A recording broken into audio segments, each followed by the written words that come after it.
मैं ग्रामीण क्षेत्र के युवाओं को हर वो साधन और ज्ञान निःशुल्क प्रदान करने में लगा हूँ जो महानगरों में लाखों रुपए खर्चने के बाद प्राप्त होते हैं।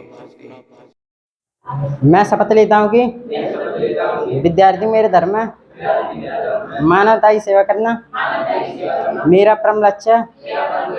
राष्ट्र की उन्नति में मैं सदैव तत्पर रहूँगा। अपने कर्तव्य मार्ग पर आगे बढ़ते हुए एक स्वच्छ, सुंदर तथा भ्रष्टाचार मुक्त मैं भारत का निर्माण करूँगा। जय हिंद। तो हम लोग सुप्रीम कोर्ट के बारे में पढ़ रहे थे, न्यायालय के बारे में पढ़ रहे थे। आज न्यायालय में सुप्रीम कोर्ट में ये आखिरी टॉपिक है, इसके बाद सुप्रीम कोर्ट समाप्त हो जाएगा। हाँ, हाई कोर्ट इसके बाद पढ़ा देंगे तो उससे मिलता जुलता रहेगा, तो दिक्कत नहीं होगी। तो हम लोगों ने अब तक जो है सुप्रीम कोर्ट की संरचना, जजों की नियुक्ति और जो है उनके कार्यों शक्तियों के बारे में सब अध्ययन कर लिया। आज यहाँ पर 3 टॉपिक पर चर्चा करेंगे हम लोग, जो मतलब प्रीलिम के दृष्टिकोण से कुछ प्रश्न इसमें बनते हैं और नहीं तो लिखने के लिए प्रश्न आते हैं या फिर कहीं इंटरव्यू वगैरह में पूछे जा सकते हैं इस तरीके से। तो न्यायिक स्वतंत्रता, न्यायिक सक्रियता और लोकहितवाद, ये 3 टॉपिक हैं। आज इन 3 टॉपिक पर हम लोग चर्चा करेंगे जो कि न्यायपालिका से संबंधित हैं।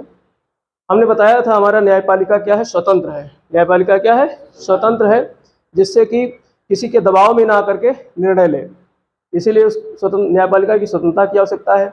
तो स्वतंत्रता के बारे में हम लोग अध्ययन करेंगे, जुडिशियल इंडिपेंडेंस के बारे में, और इसके अलावा न्यायिक सक्रियता, जुडिशियल एक्टिविज्म के बारे में अध्ययन करेंगे, और लोकहितवाद जो पब्लिक इंटरेस्ट लिटिगेशन है, यहाँ से भी कुछ प्रश्न आते हैं। ठीक है, तो ये 3 टॉपिक का आज हम लोग अध्ययन करने वाले हैं। तो सबसे पहले हम बात करेंगे न्यायिक स्वतंत्रता।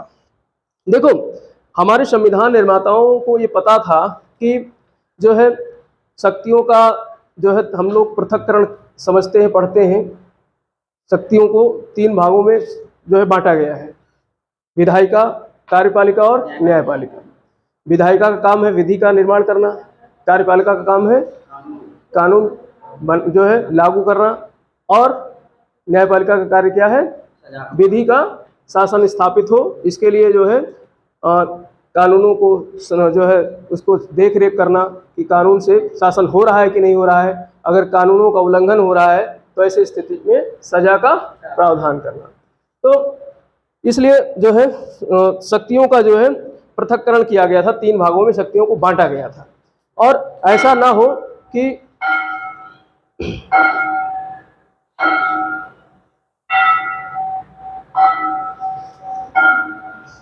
तीनों एक दूसरे के कार्यों में हस्तक्षेप ना करें, इसके लिए शक्तियों का पृथक जो है उसको पृथक रूप से बांटा गया था।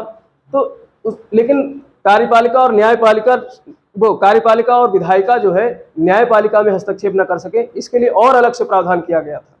और ये प्रावधान जो किया गया था ये कहाँ से प्रभावित था, जो है कहाँ से प्रेरित था, यूएसए से, अमेरिका के संविधान से न्यायिक सक्रियता को लिया गया है। कहाँ से लिया गया है, अमेरिका के संविधान से। और न्यायिक सक्रियता, न्यायिक स्वतंत्रता जो है ये किससे होनी चाहिए, तो एक तो विधायिका से, विधायिका और कार्यपालिका से, यानी विधायिका और कार्यपालिका न्यायपालिका में हस्तक्षेप ना करें। अगर हस्तक्षेप करेंगे तो उसकी स्वतंत्रता क्या होगी, क्षीण होगी, बाधित होगी। इसीलिए विधायिका और कार्यपालिका को हस्तक्षेप नहीं करने की जो है छूट, यहाँ पर उस पर बैन लगाया गया कि विधायिका और कार्यपालिका न्यायपालिका के कार्यों में हस्तक्षेप ना करें। इसके लिए कई प्रावधान किए गए, वो हम लोग देखेंगे। इसके अलावा निजी व्यक्ति भी तो हस्तक्षेप कर सकता है न्यायपालिका में, कोई संगठन कर सकता है। ठीक, निजी व्यक्ति की बात करें तो अभी बहुत गर्म मुद्दा चल रहा है अतीक अहमद का। अतीक अहमद का, इसने कार्यपालिका को इतना डरा धमका रखा था कि बेचारा 10-10 न्यायाधीश जो है मना कर दिए इसकी सुनवाई करने के लिए। इतना खौफ था इलाहाबाद में, और इलाहाबाद में ही हाई कोर्ट है, तो इतना खौफ पैदा कर रखा था जो है अतीक अहमद ने कि न्यायाधीश महोदय जो है इसके जो वाद आते थे, जो इसके मतलब याचिकाएं आती थी इसके खिलाफ, इसके विरुद्ध, उसको लेने से मना कर देते थे कि हम नहीं सुनेंगे इसकी कार्रवाई। क्या पता जो है उड़वा दे कहीं इधर उधर। तो इतना खौफ, इतना टेरर पैदा कर रखा था। तो ये निजी व्यक्ति भी जो है प्रभावित कर सकते हैं न्यायपालिका को। तो इसलिए संविधान में प्रावधान किया गया था, लेकिन फिर भी जो है व्यक्ति जो है अपने परिवार, अपने जान सबसे डरता है, चाहे वो न्यायाधीश हो, चाहे वो सामान्य व्यक्ति हो, सबको अपनी जान प्यारे होती है, अपना परिवार प्यारा होता है। तो लेकिन इसके लिए कड़े प्रावधान किए गए हैं, नहीं तो फिर न्यायाधीश जो है स्वतंत्र रूप से फैसले नहीं सुना सकता है। अगर निजी व्यक्ति उस पर दबाव डाले, रिश्वत का दबाव डाल सकता है, डरा धमका सकता है, कुछ भी कर सकता है। तो इसीलिए कि रिश्वत का दबाव जो है अगर कोई डाले तो उससे इसके लिए सैलरी की व्यवस्था बहुत अच्छी की गई है कि व्यक्ति भ्रष्ट ना हो सके। ठीक है, तो ये तो निजी बात हो गई। लेकिन मुख्य बात क्या है कि विधायिका और कार्यपालिका जो है उसके कार्यों में हस्तक्षेप ना करे, इसके लिए जो है हमारे संविधान में कई प्रावधान किए गए हैं। जैसे जो उसमें जज होते हैं, सुप्रीम कोर्ट या हाई कोर्ट के जो जज होते हैं, इनकी नियुक्ति का प्रावधान कौन करता है? कॉलेजियम व्यवस्था। कौन सी व्यवस्था बनाई गई है? कॉलेजियम। कॉलेजियम व्यवस्था के तहत जो है नाम दिए जाते हैं और राष्ट्रपति महोदय उसे नियुक्त करते हैं। जो नाम कॉलेजियम से चुन करके आते हैं, उसी नाम को राष्ट्रपति महोदय तस्दीक करके जो है जज बनाते हैं, हाई कोर्ट में भी और जो है सुप्रीम कोर्ट में भी। तो इस तरीके से नियुक्ति का प्रावधान इतना कठोर है, इतना कठिन है। दूसरा जो है कर्मचारियों की नियुक्ति। कर्मचारियों की नियुक्ति भी कौन करता है? तो न्यायपालिका ही करती है। अपने जैसे हाई कोर्ट में जो कर्मचारी भर्ती किए जाते हैं तो उसकी नियुक्ति स्वयं न्यायपालिका करती है। उसमें जो भी रिव्यू ऑफिसर की भर्ती होगी, जो भी ARO की भर्ती होगी, जो भी क्लर्क्स की भर्ती होगी, ये सारी भर्तियां कौन करता है? स्वयं न्यायपालिका करती है, जिससे कि कम से कम बाहरी हस्तक्षेप हो सके। तो ये सारी चीज़ें जो है व्यवस्था की गई है। अब आप कॉलेजियम व्यवस्था में देखते हो, देखो सरकार 2014 में बदलती है और 2014 में आकर के जो है बीजेपी सरकार सबसे पहले आघात करना चाहती है किस पर? न्यायपालिका पर।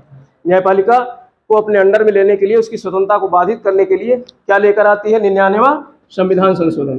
क्या लेकर आती है? 99वां संविधान संशोधन। ठीक है, जिसे कहा गया NJAC, national judiciary appointment commission, राष्ट्रीय न्यायिक नियुक्ति आयोग। और ये बाकायदा जो है ये संवैधानिक संशोधन था और बहुत बड़ा तगड़ा वाला संवैधानिक संशोधन था, जिसके लिए राज्यों की भी अनुमति आवश्यक थी। 50% से अधिक राज्यों की भी अनुमति आवश्यक थी और वो सारा ले करके 2/3 बहुमत से दोनों सदनों से पारित करा के और राज्यों से भी पारित करा करके बाकायदा इसे इम्प्लीमेंट कर दिया गया था कॉलेजियम व्यवस्था को खत्म करने के लिए। यानी न्यायपालिका की स्वतंत्रता पर सीधा सीधा क्या था? कुठाराघात करने का प्रावधान किया गया था। लेकिन देखो, चूंकि न्यायपालिका स्वतंत्र है, इसलिए जो है उसकी स्वतंत्रता बाधित ना हो, इसलिए उस न्यायपालिका ने स्वयं अपनी शक्तियों का प्रयोग करते हुए NJAC को क्या कर दिया? विधि शून्य कर दिया। ठीक, ये सब पीछे पढ़ा चुके हैं। तो यहाँ पर ये जो है दिखाई देता है कि न्यायपालिका की स्वतंत्रता कितनी जरूरी है। न्यायपालिका में विधायिका और कार्यपालिका का हस्तक्षेप नहीं होना चाहिए, नहीं तो नेता लोग मनमानी तरीके से निर्णय करवाएंगे। ठीक, तो ऐसे कर्मचारियों की भी जो है भर्ती होती। अब इनको हटाने की व्यवस्था अलग तरीके से की गई है। नियुक्ति तो राष्ट्रपति करेगा, कॉलेजियम द्वारा सुझाए गए नामों को नियुक्त कर देगा, लेकिन हटाने की प्रक्रिया और कठिन है। हटाने की प्रक्रिया के लिए क्या है? बिल्कुल राष्ट्रपति की हटाने की प्रक्रिया जैसी जो है महाभियोग जैसी प्रक्रिया है। महाभियोग शब्द नहीं इस्तेमाल किया गया है इसके लिए, लेकिन महाअभियोग जैसी प्रक्रिया अपनाई जाती है। कैसी प्रक्रिया अपनाई जाती है? महाअभियोग जैसी प्रक्रिया हटाई जाती है। जो राष्ट्रपति को हटाने की प्रक्रिया है वो प्रक्रिया अपनाई जाती है न्यायाधीशों को हटाने के लिए। तो अगर ये प्रक्रिया ना अपनाई जाए तो फिर जो है किसी भी न्यायाधीश को जो है आसानी से अगर हटाया जा सके तो फिर अगर सरकारी व्यक्ति कहता है, कोई मंत्री कहता है कि जो है हमारे मुकदमे को, सरकार के मुकदमे को सरकार के फेवर में सुनाना फैसला, और नहीं सुनाओगे तो हम तुमको क्या कर देंगे? सस्पेंड कर देंगे। इस तरीके से डरा सकती है सरकार ना, लेकिन ऐसी प्रक्रिया है ही नहीं, क्योंकि संसद संसद जो है विधि द्वारा ही हटा सकती है न्यायाधीशों को। संसद एक विधि, एक प्रक्रिया है, उस प्रक्रिया के तहत जो है ही हटा सकती है।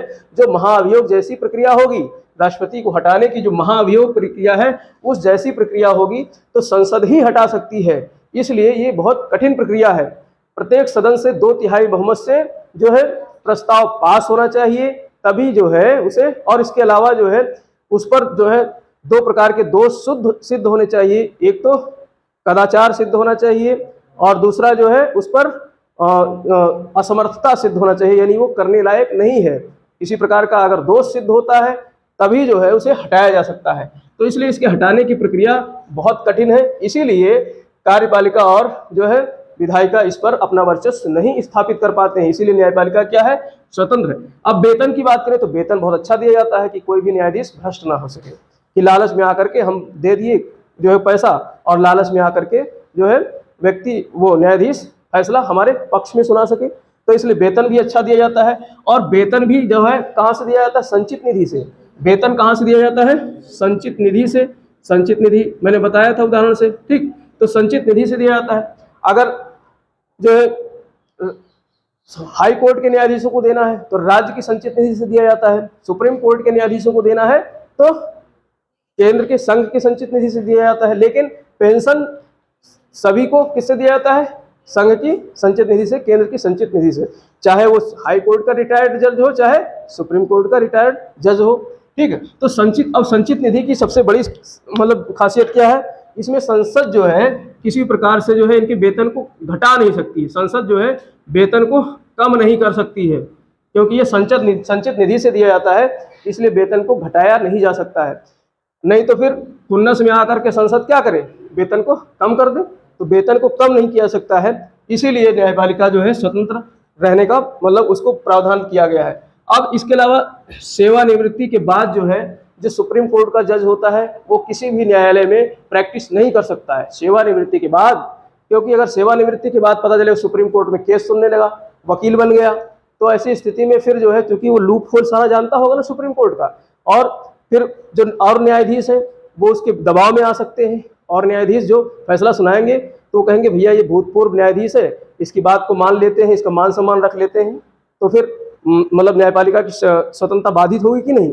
इसीलिए जो है सुप्रीम कोर्ट का जज किसी भी न्यायालय में जो है प्रैक्टिस नहीं कर सकता है, वकालत नहीं कर सकता है। अगर हाई कोर्ट का जज है तो हाई कोर्ट को छोड़ करके सुप्रीम कोर्ट में प्रैक्टिस कर सकता है, लेकिन हाई कोर्ट या उससे अधीनस्थ न्यायालयों में प्रैक्टिस नहीं कर सकता। अब हाई कोर्ट का रिटायर्ड जज अगर जाए सत्र न्यायालय में प्रैक्टिस करे वहाँ बैठ करके, तो वहाँ तो सब ठोकेंगे सलाम सलाम साहब, सलाम साहब, ठीक है। और तो ऐसे जज साहब भी जो है वहाँ के प्रभावित होंगे उससे कि तो भैया जो है हाई कोर्ट का जज है, रिटायर्ड जज है, तो फैसला इनके पक्ष में सुनाया जाए, तो फिर न्यायपालिका की स्वतंत्रता बाधित होगी कि नहीं। इसीलिए जो है उनकी प्रैक्टिस करने पर रोक लगाया गया है। लेकिन हाई कोर्ट का जज जो है, रिटायर्ड जज सुप्रीम कोर्ट में प्रैक्टिस कर सकता है, क्योंकि सुप्रीम कोर्ट में तो उनके आका लोग बैठे हुए हैं, ठीक। तो इस तरीके से सेवानिवृत्ति के बाद जो है ये प्रावधान किया गया है। तो इस तरीके से हमारी जो न्यायपालिका है वो क्या है, स्वतंत्र है, स्वतंत्र है, और ये सारे प्रावधान किए गए हैं। तो यहाँ से जो प्रश्न बनता है मोटा मोटी ये पूछा जाता है कि न्यायपालिका की स्वतंत्रता का प्रावधान कहाँ के संविधान से प्रेरित है, यूएसए के संविधान से प्रेरित है। तो इससे ये बात निकल करके आती है, ठीक। और स्वतंत्रता किससे होनी चाहिए, किससे स्वतंत्र कराना है, तो विधायिका और कार्यपालिका से। प्राइवेट व्यक्ति भी हस्तक्षेप ना करे, उससे भी स्वतंत्र होने का प्रावधान किया गया है, ठीक। अब दूसरा टॉपिक हमारा है न्यायिक सक्रियता। न्यायिक सक्रियता जो है ये है जुडिशियल एक्टिविस्ट, मतलब ये सब संविधान में ये बातें नहीं दी गई हैं कि न्यायिक सक्रियता जो है होनी चाहिए। तो ये क्या है, एक्चुअली सक्रियता का मतलब क्या होता है, बढ़ चढ़ करके कार्य करना, बढ़ चढ़ करके कार्य करना, तभी तो सक्रिय माना जाएगा। कोई व्यक्ति सक्रिय कब होगा, जब किसी कार्य में बढ़ चढ़ करके हिस्सा लेगा, तभी तो उसको कहेंगे कि ये क्या है, सक्रिय है, एक्टिव है। तो जब न्यायपालिका स्वयं अपने कार्यों में जो है एक ज़्यादा एक्टिविटी बढ़ा दे, गतिविधियां बढ़ा दे, तो उसे कहेंगे न्यायिक सक्रियता। अब ये न्यायिक सक्रियता किस पे दिखाएगी न्यायपालिका, तो ये दिखाएगी जो है विधायिका और कार्यपालिका जब अपने कार्यों को समय पर नहीं करेंगे, कर्तव्यों को समय पर नहीं करेंगे, तो न्यायपालिका जो है क्या करेगी, उनको पीछे से उंगली लगाएगी कि देखो भैया तुम जो है अभी सही से काम नहीं कर रहे हो और सही से काम करो। तो उनको कर्तव्य बोध का जो है भान कराएगी। विधायिका और कार्यपालिका को न्यायपालिका उनके कर्तव्य बोध को जो है जगाएगी कि तुम्हारा क्या कर्तव्य है, कानून सही समय पर बनना चाहिए, लागू होना चाहिए, देश में अराजकता नहीं फैलनी चाहिए, ठीक है। और इसके अलावा कार्य करने के लिए न्यायपालिका समय समय पर बाध्य करती रहती है, ठीक है, अपने आदेशों और निर्देशों के माध्यम से। तो ये न्यायपालिका जब सक्रिय होगी तभी तो, नहीं तो फिर न्यायपालिका कहे हम तो भैया स्वतंत्र हैं, और कार्यपालिका अपना काम करे, विधायिका अपना कार्य करे, वो तो संविधान में लिखा ही है, सब अपना अपना कार्य करेंगे। लेकिन न्यायपालिका को जब ये लगता है कि जो है विधायिका सुस्त काम कर रही है, कार्यपालिका सुस्त काम कर रही है, तो फिर वो उसको बार समय समय पर निर्देशों के माध्यम से, आदेशों के माध्यम से पिंच करती रहेगी। या फिर जब देखे कि मामला नहीं बन रहा है तो न्यायपालिका स्वयं जो है हस्तक्षेप करने लगेगी, किसमें, विधायिका और कार्यपालिका के कार्यों में। अब विधायिका का कार्य क्या है, कानून बनाना, और कार्यपालिका का कार्य क्या है, कानून को लागू करना। अब जो यही काम विधायिका कार्यपालिका करने लगे तो फिर उसको कहेंगे ये तो अति सक्रिय हो गई। मतलब यहां तक तो बात सही थी, सक्रियता कि चलो उसको जगा रहे हैं कि कार्य अपना, कर्तव्य अपना करो। लेकिन जब न्यायपालिका स्वयं कानून बनाने लगे, बढ़ चढ़ करके उसकी जो है कार्यपालिका और विधायिका के कार्यों में हस्तक्षेप करने लगे, तो उसे कहते हैं अति सक्रिय, न्यायपालिका की अति सक्रियता। तो न्यायपालिका अति सक्रिय हो जाएगी। जैसे कुछ कानून बना देती है न्यायपालिका, जैसे दिल्ली में जो है जब देखा उसने कि पटाखे बहुत बज रहे हैं, फोड़े जा रहे हैं दिवाली में, ठीक, रात भर जो धाम पूरा पर्यावरण प्रदूषण हो गया। 1-2 साल देखा कि जो है दिवाली के बाद दिल्ली पूरी जो है प्रदूषण में, सरकार कोई एक्शन नहीं कर रही है। तो न्यायपालिका को सामने आकर के क्या करना पड़ा, दिल्ली में दिवाली के पटाखों पर पूरी तरीके से बैन लगा दिया गया। किसने किया, जो है सुप्रीम कोर्ट ने किया। क्यों किया, क्योंकि जो है विधायिका और कार्यपालिका उस पर कोई एक्शन नहीं कर रही थी। तो इसने जो है आकर के एक कानून बना दिया कि दिल्ली में जो है, और कानून चाहे विधायिका का बनाया हो चाहे न्यायपालिका का बनाया हो, तो कानून होता है, और कानून के उल्लंघन पे सजा का प्रावधान भी किया गया है। तो इस तरीके से क्या है,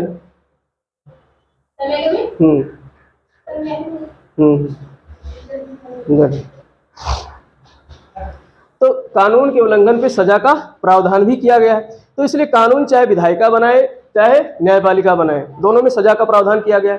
तो ऐसे बहुत सारे उदाहरण देखने को मिलते हैं। जब दिल्ली में पटाखों को पूरी तरीके से बैन कर दिया गया, इसके साथ में जो है अन्य जगहों पर 10 बजे, रात्रि 10 बजे के बाद भी पटाखे अगर फोड़ते हो तो वो भी कानून का उल्लंघन माना जाएगा। ऐसा कानून पारित कर दिया किसने, न्यायपालिका ने, अति सक्रियता को दिखाते हुए। न्यायपालिका की ये अति सक्रियता है, जो है पूरी तरीके से सक्रिय हो गई न्यायपालिका, और उसने देखा पर्यावरण प्रदूषण ज्यादा बढ़ रहा है दिवाली के पटाखों की वजह से, तो दिल्ली में तो पूरी तरीके से बैन कर दिया। और इसके अलावा अन्य शहरों में क्या किया, अन्य जगहों पर रात के 10 बजे के बाद जो है अगर कोई पटाखा फोड़ते हुए पाया जाएगा तो उस पर जुर्माना लगाया जाएगा, यानी इसके खिलाफ एक्शन लिया जाएगा, क्योंकि कानून का क्या होगा, उल्लंघन होगा। इसके अलावा दिल्ली में BS4 मानक से कम मानक वाले वाहनों का जो है प्रवेश वर्जित कर दिया। यानी जो हमारे वाहन होते हैं ये प्रदूषण के आधार पे इनको जो है BS मतलब भारत स्टैंडर्ड, BS का मतलब होता है, B मतलब भारत, S का मतलब होता है स्टैंडर्ड। तो पहले BS1, BS2, BS3, अब BS4 वाहन आ गए, BS5, यानी जितना ज़्यादा, जैसे मोबाइल होता ना, मोबाइल की जो है 4G 5G आते हैं ना सिम वगैरह, तो उस तरीके से जो है वाहनों के भी जो है और इसके स्टैंडर्ड आते हैं, मतलब BS1, BS2, BS3, BS4, अब BS5, BS6, BS7 तक आने लगे हैं, जिसमें प्रदूषण कम से कम होता है और ईंधन की कम खपत होती है, क्योंकि टेक्नोलॉजी हमेशा बदलती रहती है। तो अधिक प्रदूषण करने वाले BS4 से नीचे वाले जो है वाहन थे, तो उनको भी दिल्ली में स्वतः संज्ञान लेते हुए सुप्रीम कोर्ट ने बैन कर दिया था। तो ये सब क्या है, सुप्रीम कोर्ट की सक्रियता या न्यायपालिका की सक्रियता को दर्शाता है कि न्यायपालिका जो है अधिक सक्रिय है और ये अपने कार्यों को इस तरीके से कर रही है। अब इसको करने के लिए वो क्या करेगी, कौन सी विधि का मतलब कौन सी प्रक्रिया, तो देखो संविधान में लिखा हुआ है कि विधि की स्थापित प्रक्रिया के द्वारा ही जो है देश संचालित होगी। अन्य दिमाग नहीं लगाना है, जो संविधान में लिख दिया गया है, जो विधि बना दी गई है, एक तो संविधान में विधि लिख दी गई है और दूसरा संसद विधि बनाती है। दूसरा कौन विधि बनाती है, संसद। तो संसद द्वारा बनाई गई विधि अथवा संविधान में लिखे गए विधि द्वारा ही शासन होता है, ठीक। तो अब तक तो ये प्रक्रिया थी, इसमें कोई दिमाग नहीं लगाना था। अब ये हो गया, समय के साथ ये चीज हो गई पुरानी, क्योंकि समय परिवर्तनशील है और परिवर्तनशील समय में समाज भी बदलता जा रहा है। समाज बदलता जा रहा है तो नियम कानूनों में भी परिवर्तन की आवश्यकता है। तो यहाँ पर जो है ये न्यायपालिका क्या करती है, विधि की सम्यक प्रक्रिया का पालन करती है। सम्यक प्रक्रिया का मतलब क्या होता है कि समय के साथ बदलती हुई प्रक्रिया, समय के साथ बदलते हुए नियम कानून। तो नियम कानूनों को बदलना ही जो है, समय के साथ नियम कानून में परिवर्तन लाना ही क्या है, न्यायिक सक्रियता है। तो विधि की स्थापित प्रक्रिया की जगह पर विधि की सम्यक प्रक्रिया का प्रयोग करते हुए न्यायपालिका जो है कार्य करने लगती है, तो यही क्या कहलाता है, न्यायिक सक्रियता कहलाती है। न्यायपालिका अधिक सक्रिय हो जाती है। ठीक, तो यहाँ से कभी कभी आपसे जो है मतलब इंटरव्यू वगैरह में पूछा जा सकता है, इसलिए टॉपिक था, इसमें प्री से प्रश्न नहीं आते हैं, मतलब टिक मार्क वाले। नेक्स्ट हमारा टॉपिक है PIL, जिसको कहते हैं लोकहितवाद, अंग्रेजी में कहते हैं पब्लिक इंटरेस्ट लिटिगेशन। इंटरेस्ट का मतलब क्या होता है, पब्लिक की रुचि, इंटरेस्ट रुचि से संबंधित है, और रुचि किसकी, पब्लिक, यानी पब्लिक जनता की रुचि से संबंधित अगर कोई ऐसी याचिका है तो वो याचिका कहलाएगी लोकहित याचिका या लोकहितवाद या फिर जनहित याचिका। जनहित याचिका नाम सुना होगा ना। तो जनहित याचिका संविधान में कोई जो है, संविधान से संबंधित कोई प्रावधान नहीं है, संविधान में इसका उल्लेख नहीं लिखा हुआ है कि जनहित याचिका कोई याचिका होनी चाहिए।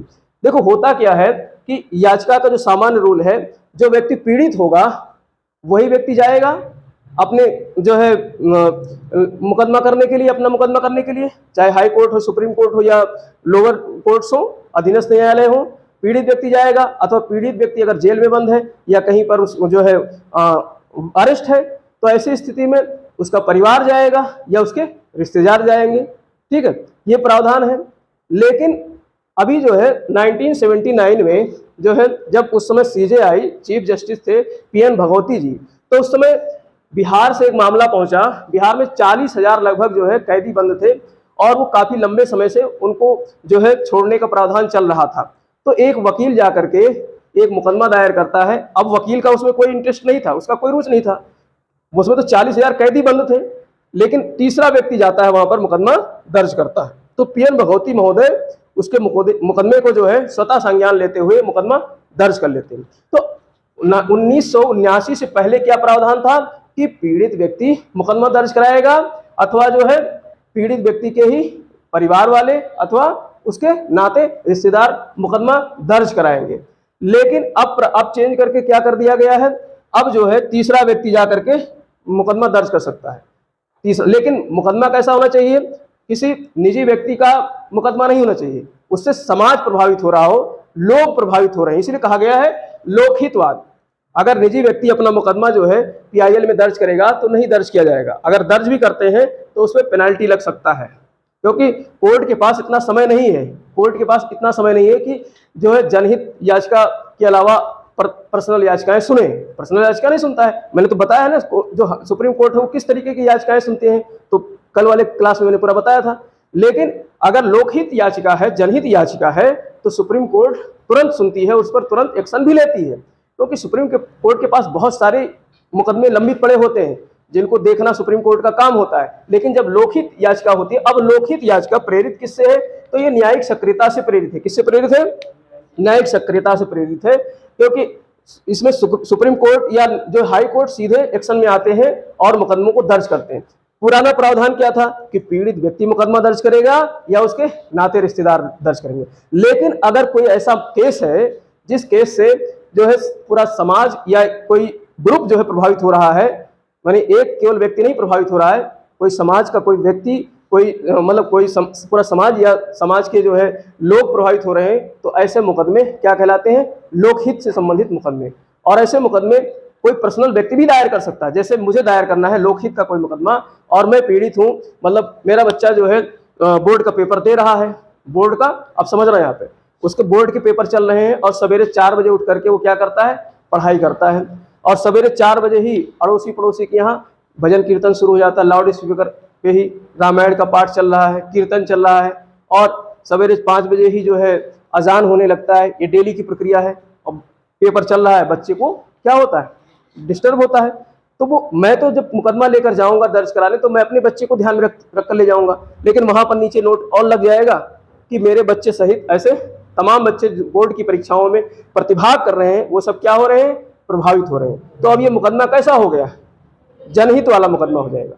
तो ऐसे मुकदमे को न्यायपालिका तुरंत दर्ज करेगी केस और उस पर सुनवाई करेगी, क्योंकि बोर्ड परीक्षा जो है ये कुछ समय के लिए होता है। तो न्यायपालिका वहां से आदेश जारी कर देगी, वहां से एक कानून बना दिया जाएगा न्यायपालिका द्वारा कि जो है बोर्ड परीक्षा के दौरान जो मस्जिद में अजान होते हैं या मंदिरों में जो भजन कीर्तन होता है उसमें लाउड स्पीकर उतार दिया जाए जब भी बोर्ड परीक्षा चले, क्योंकि उससे बच्चे क्या होते हैं, प्रभावित होते हैं। तो ऐसे मुकदमे जनहित के मुकदमे हो जाएंगे। ऐसे मुकदमे कैसे हो जाएंगे, जनहित के मुकदमे हो जाएंगे। ठीक, तो इसको प्रारंभ करने का यहाँ से प्रश्न आता है कि लोकहितवाद या PIL, इसको प्रारंभ करने का श्रेय किसको जाता है, तो PN भगवती को जाता है। कौन है, PN भगवती। 1979 में PN भगवती महोदय ने ऐसा मुकदमा पहले दर्ज किया था, जो बिहार से संबंधित, बिहार के 40,000 लगभग कैदियों से संबंधित मुकदमा था। और न्यायमूर्ति कृष्णा अय्यर का भी नाम आता है, दो लोगों का नाम याद रखना आपको। CJI चीफ जस्टिस जो है PN भगवती, और एक न्यायमूर्ति बाद में आते हैं कृष्णा अय्यर। इन दोनों लोगों के सहयोग से जो है PIL अस्तित्व में आता है, इसका विकास होता है, जन्म होता है। अर्थात लोकहितवाद या जनहित याचिका ये संविधान का प्रावधान नहीं है, इसका संविधान में कहीं उल्लेख नहीं है, कहीं जिक्र नहीं है। ठीक, और ये मुकदमे कहाँ कहाँ दायर किए जा सकते हैं, तो सुप्रीम कोर्ट में और हाई कोर्ट में। PIL जो है सुप्रीम कोर्ट और हाई कोर्ट में ही दायर किए जा सकते हैं, अधीनस्थ न्यायालयों में नहीं दायर किए जा सकते हैं। अब दायर कैसे करते हैं, जैसे तीसरा व्यक्ति है तो अब उसको भाई जो है तीसरा व्यक्ति है उसे दायर करना है, तो मतलब वो समाज से संबंधित सामाजिक एक्टिविस्ट हो सकता है, या फिर कोई वकील हो सकता है, या कोई पढ़ा लिखा व्यक्ति हो सकता है जिसको ये लग रहा है कि इससे कोई तबका पीड़ित है, प्रभावित है। जैसे मान लो किसी को लग रहा है कि जो है समाज में बाल विवाह अभी भी है, बाल विवाह अभी भी है, कहीं दिखाई दे रहा है, तो ऐसे मामले को कोई पढ़ा लिखा व्यक्ति ले जाकर के समाज में जो है मतलब PIL कर सकता है। या फिर भ्रूण हत्या, जैसे वो देख रहा है कि जो है अभी भी भ्रूण हत्या चल रहा है, तो इस पर कड़े कानून की आवश्यकता है, तो इस पर भी वो जा करके क्या मुकदमा दायर कर सकता है। या फिर पर्यावरण को नुकसान करने वाले कुछ प्रावधान हो सकते हैं, तो ऐसे प्रावधानों पर जो है PIL जारी किया जाता है। सभी मामलों पे लोकहित के मुकदमे नहीं दायर किए सकते हैं, जो बहुत ही अति महत्वपूर्ण मुकदमे होते हैं, जिनसे समाज प्रभावित हो रहा हो, पर्यावरण प्रभावित हो रहा हो, वन्य जीवन को जो है नुकसान हो रहा है।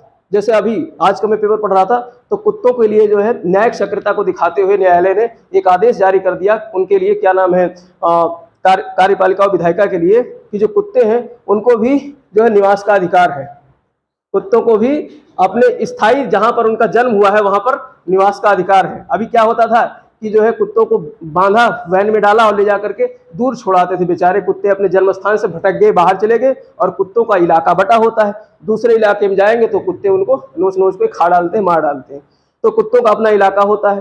तो अब भाई हम तो समझदार इंसान हैं, हम लोगों ने जानवरों के आवास में मतलब अतिक्रमण करके अपना घर बना लिए, जानवर बेचारे जाएं कहाँ जाएं।